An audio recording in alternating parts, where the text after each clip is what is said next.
সাব্রুম থানার পূর্ব হরিণা গ্রাম পঞ্চায়েতের ৩ নম্বর ওয়ার্ডে ৬৩ বছর বয়সী ঝন্টু রানী দাসের অগ্নিদগ্ধ মৃতদেহ উদ্ধারকে ঘিরে চাঞ্চল্য ছড়িয়েছে।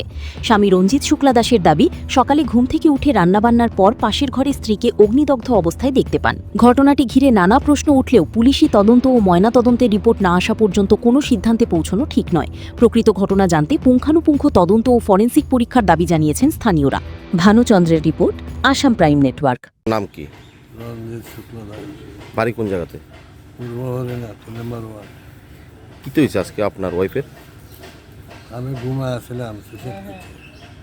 হ্যাঁ, সুইসাইড করছে। কেমনে বুঝছেন সুইসাইড করছে? সূর্য হাসি রাতে তো আর আগুন জ্বলে কোনখানে আগুন জ্বালা দেখছেন? ঘরে। ঘরে? নিজের ঘরেই? না, যেখানে ওই ঘরটাতে ছেলে থাকতো আর কি, যতদিন বাড়ি ঘরে ছিল। হ্যাঁ 5-6 মাস বিয়ের পরে। হ্যাঁ। এরপরে ছেলে আগুন তোলা গেছে, আর ঘরটা আমি পরিষ্কার পরিচ্ছন্ন করে রাখি। আপনি কি একই ঘরে আছিলেন রাত্রে হ্যাঁ?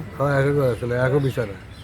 এরপরে সকালবেলা হেরে পাইছেন না নাকি? সকালবেলা আমি 8:30 পৌনে 8টার সময় ঘুম থেকে উঠছি। ওটার পরে আর পাইছেন না? ডাক দিছি, কই গো কই নাই। তো আমি স্নান করছি, মুখ ধুছি, স্নান করছি, গ্যাসের ট্যাবলেট খাইছি, খাই সবজি কাটে, সবজি বুয়াই করে দেয়, ঘরটা চেক করি যায়, ঘরটা চেক করে ঘরের মধ্যে আমি করে দিছি। আপনি তো মিনিমাম তাহলে ঘন্টা 2 ঘন্টা আপনি মানে ঘুমের থেকে উঠছেন যে তখন এরপরে করতে পারেন না। তো আপনি যে একই ঘরে তো হ্যাঁ যে মানে পুড়িয়া গেছে, এটার গন্ধ পাইছেন না? না, কোনো গন্ধ পাইছেন না? পরে কেমনে দেখছেন? অনুমান করে ঘর সেটাম গেছি, এই ঘরে আছে নি কেন, হুম, শুয়ে রয়েছে নি কেন। আচ্ছা।